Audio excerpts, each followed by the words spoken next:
Hello, and welcome to the Illinois Lawcast, a podcast about the wisdom, wit, and curiosity of the University of Illinois College of Law. I'm your host, Chris Davies, and my guest for this episode is Abass Sesay.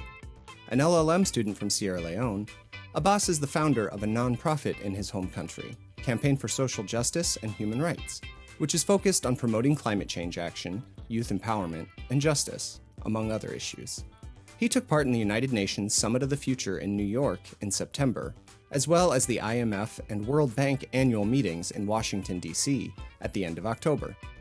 We spoke about his work in his home country, his affiliations with groups like the UN, and how Illinois law is helping him on his journey. Thank you for taking the time to listen. I hope you enjoy our conversation.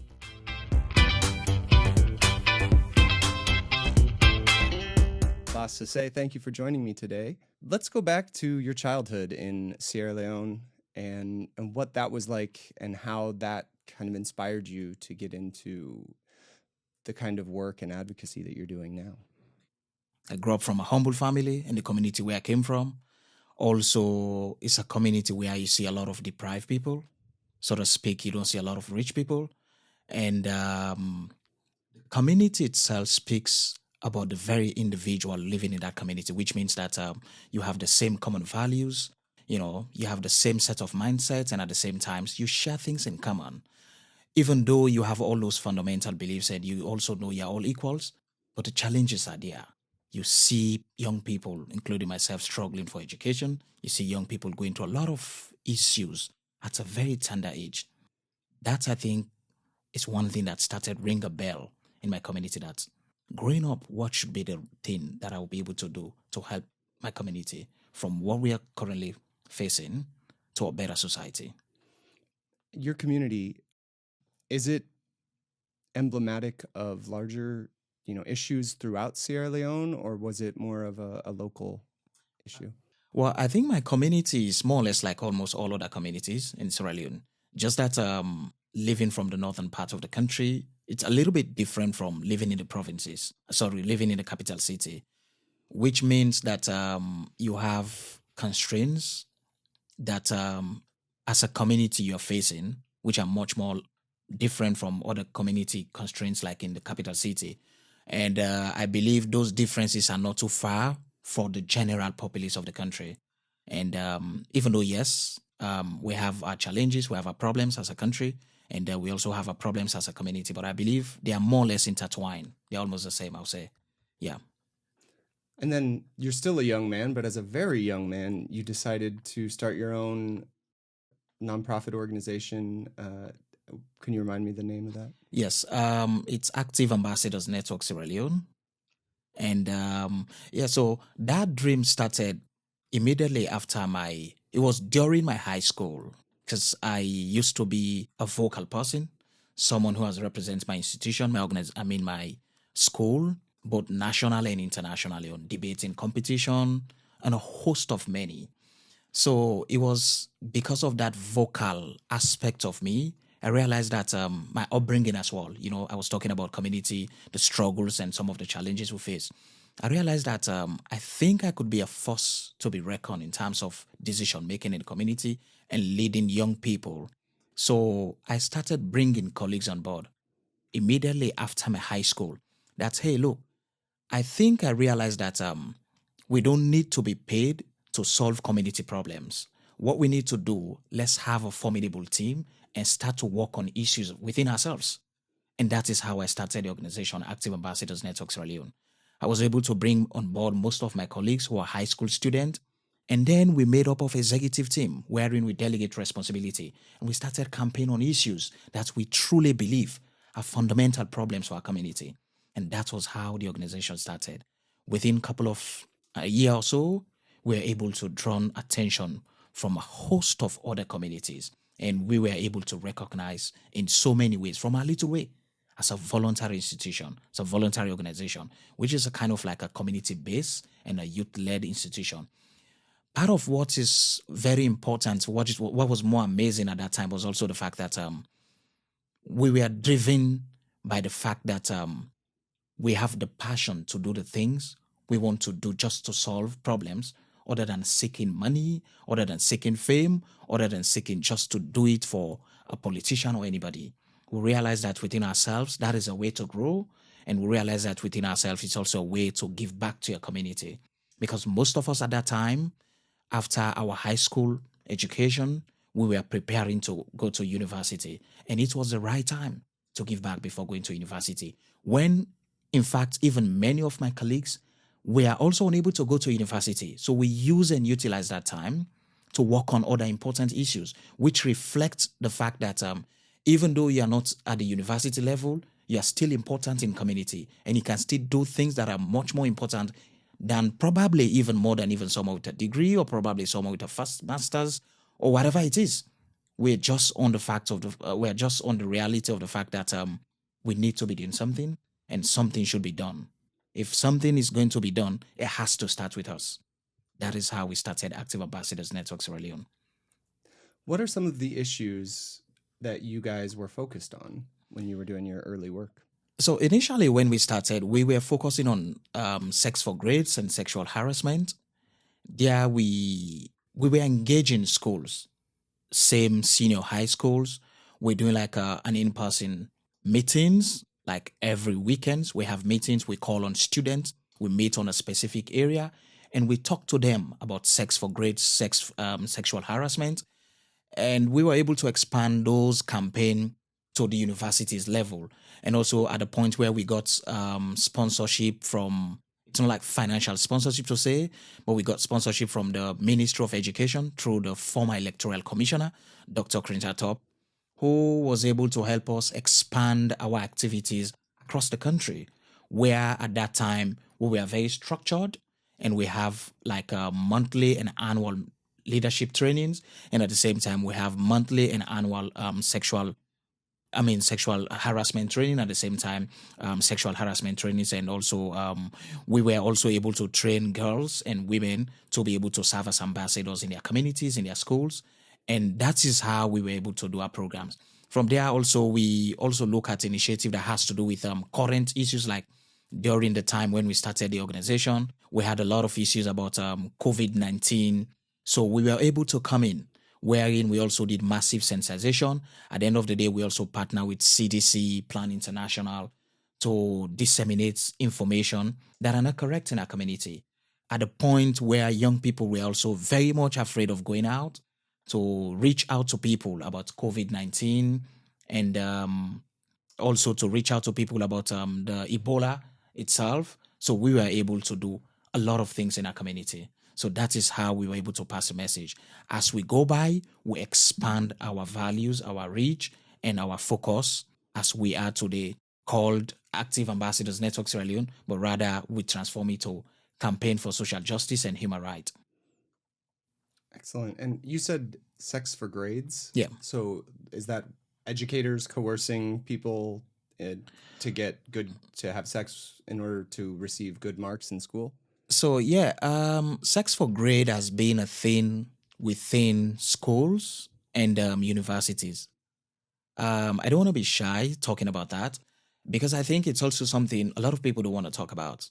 Mm-hmm. You know, and this problem has been there for decades, where students are exchanging their bodies, favor for grades, and this is happening in all these professional settings, in the workplace, in schools, universities.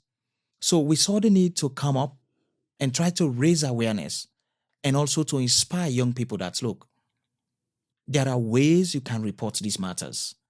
And also, if you are coerced for sex for grades, you have channels you need to take. This is why, at the end of the day, we were able to work with the former electoral commissioner, who was very much passionate about girls and women's issues. We're also very much inclined at that time, working with Plan International at that time. They were also very much interested in areas like that. So our focus was trying to know what were the issues, why people are involving, both the professionals and women. Why are they involving into all of this? Is it because they are afraid of the lecturers, or is it because they are afraid of their employees or employers? Or is it because they are afraid of the fact that they will lose their jobs? Or is it because they are afraid of the fact that they will be asked out of schools, or they will fail exams? It is only because we are able to know all of these things That is why we were able to raise campaign. We raised campaign in schools, in community, and also we were able to engage community stakeholders, especially with the ministry. Because the focal point was that if you raise awareness with also involving stakeholders who at to some point they're also key players in the very issue that are happening, you're also losing a part of it. Because our point, our campaign was like we were targeting schools, we were targeting universities, but we also want to bring stakeholders, even those who are not perpetrators, but those that are also in front of leadership. So be aware that these things are happening in schools, these things are happening in community. So these are the ways we have to tackle them. And sometimes students find it difficult to come out to complain about these things. So we want you to know it's happening and it's rampant. So those are areas we've been tackling, actually. Those are some pretty heavy issues to be tackling at such a young age. Yeah. Did that really shape your path when you went on to university to what you wanted to study? Yes, I think that hugely shaped my path and my entire career currently. I've come to realize that my education has been able to help me shape the career exactly that I want through my work.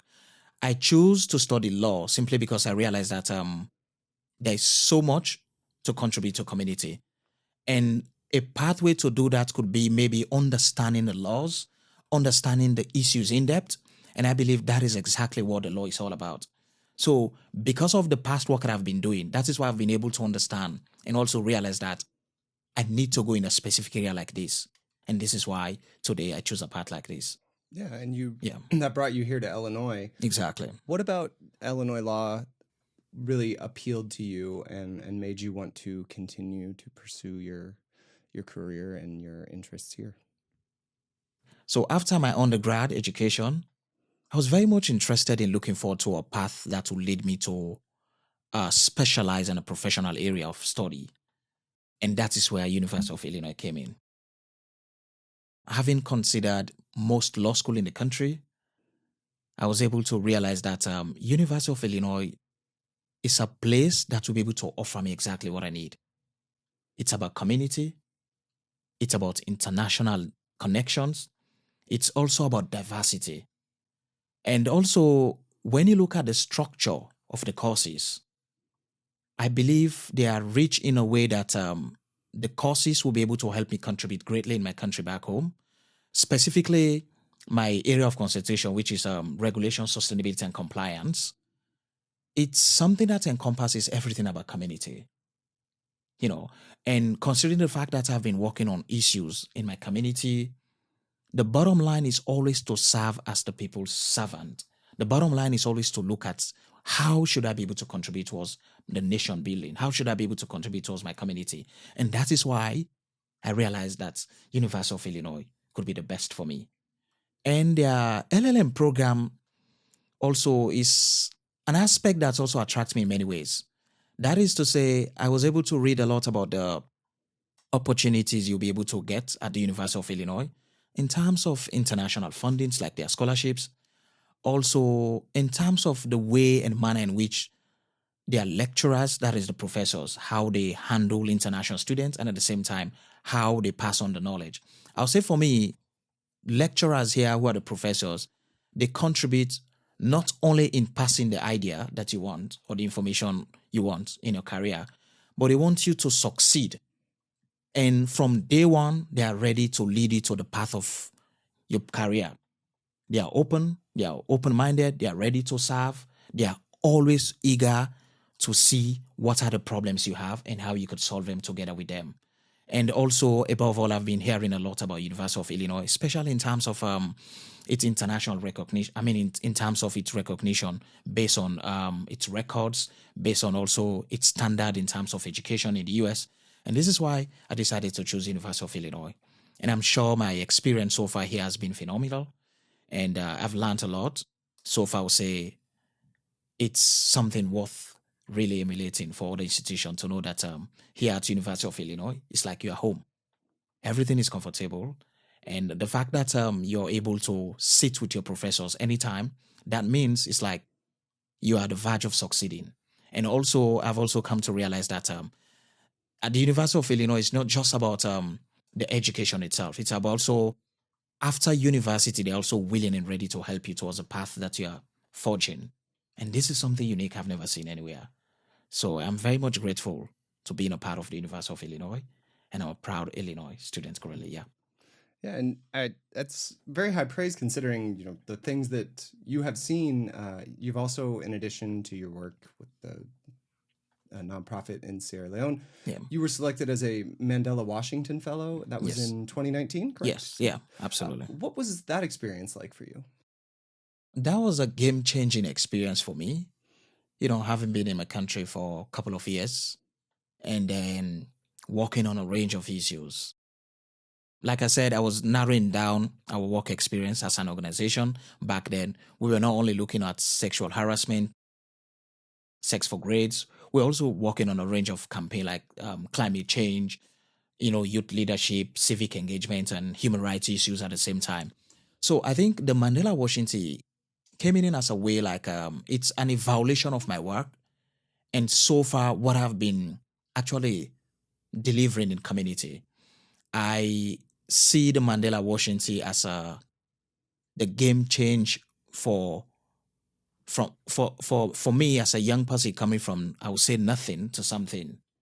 I see the Mandela Washington as a game changing thing to me also, as a way that it tells me that even with just a high school education, probably if you're coming from a background that is economically disadvantaged, or humble but economically disadvantaged, or regardless of race, color, or whatsoever, as long as you are very useful in society, you've been serving, you've made yourself very much important in a way that the things you do, they reflect exactly what society needs, what society is representing, and also the things you are doing is also noticing. That is exactly what the Mandela Washington is all about to me.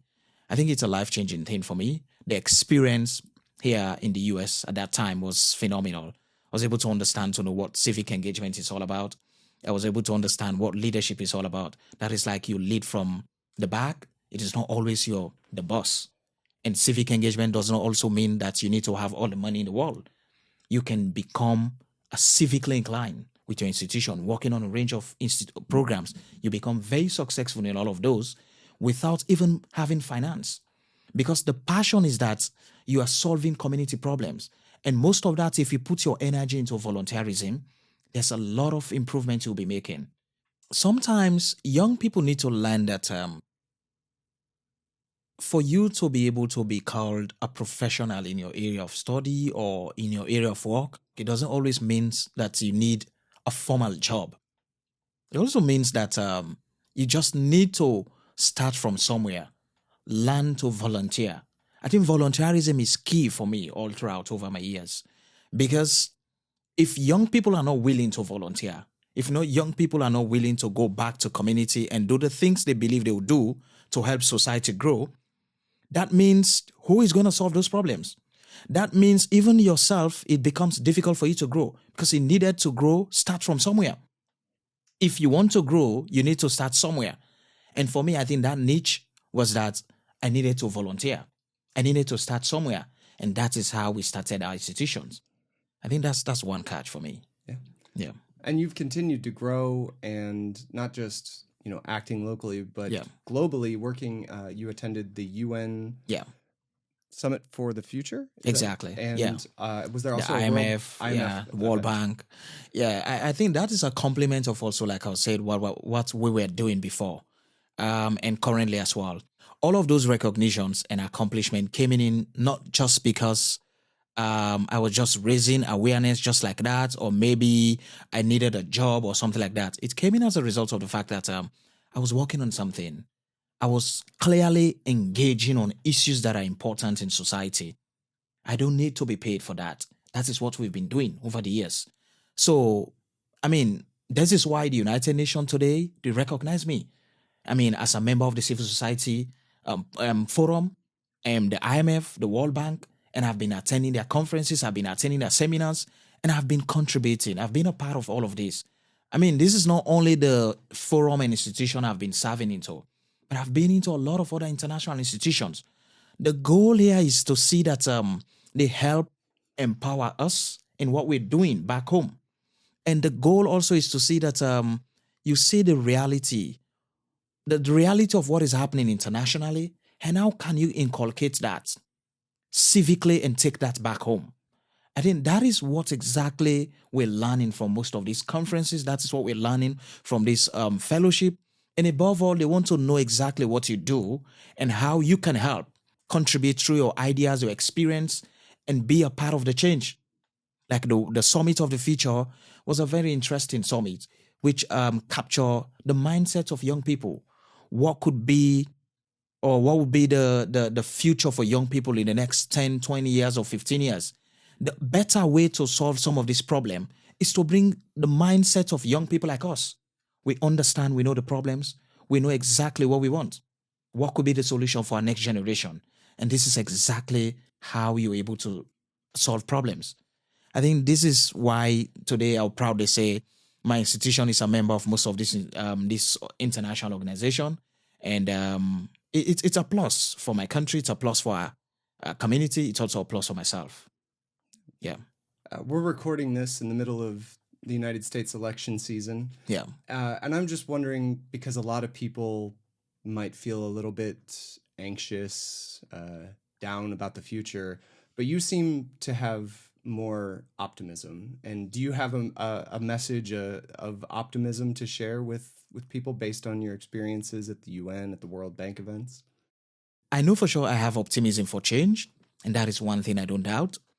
And the world is going to be a better place if we continue to do the things, the little things we're doing in our community, whether be it if you're working in the United Nations, whether be it if you're in Africa, you're working in any institutions. The reality is that we are all forging for a better future. And that future starts with us, with the small things we are doing, the contributions we are making in society. So I'm very optimistic seated here that I know we'll continue to have a peaceful Africa, we'll continue to have a peaceful world, and we'll continue to make the things that will make us proud as a nation. We'll continue to make the things that will make us proud as a world, as humans. And it ranges from a whole lot of things. Like I'm very much currently passionate on human rights and at the same time climate change. The hope is that we want to see a future where the next generation, including ourselves, we are safe. We are also practicing democracy everywhere safely. And at the same time, we see progress everywhere. We want to see where people see themselves equally.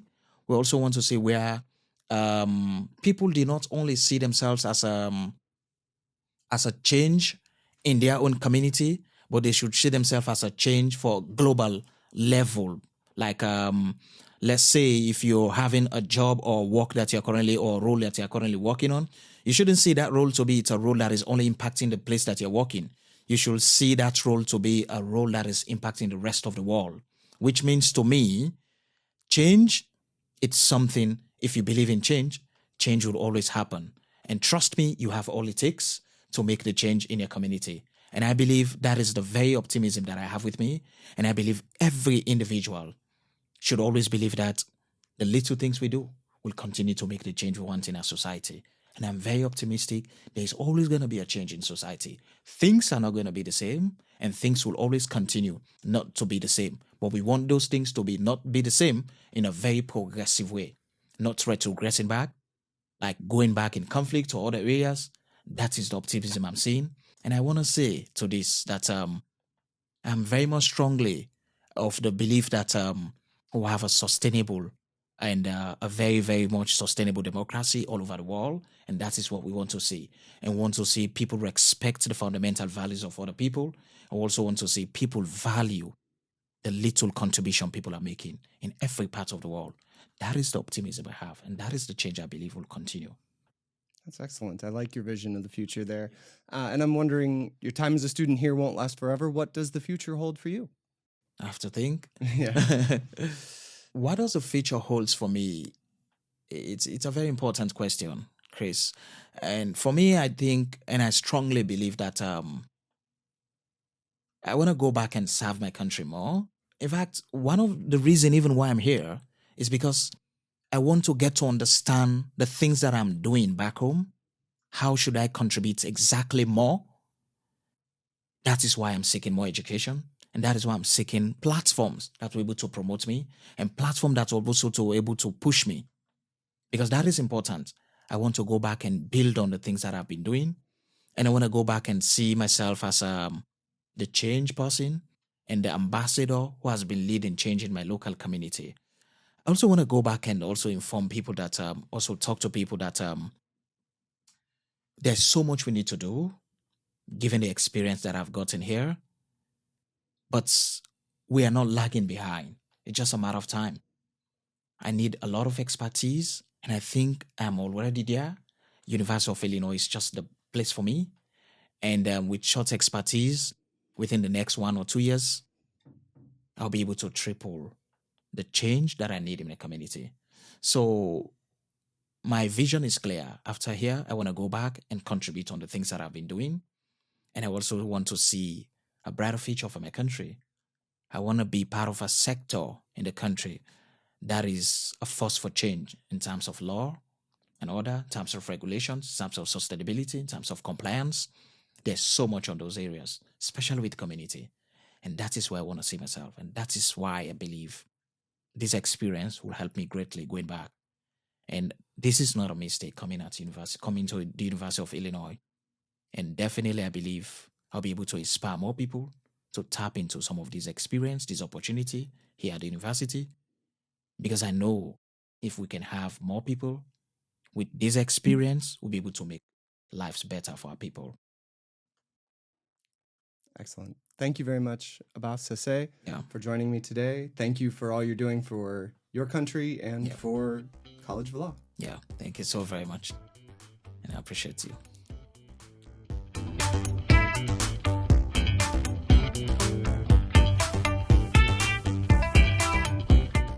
Thank you again to my guest, Abass Sesay. And thank you to our listeners for making the Illinois Lawcast a part of your day.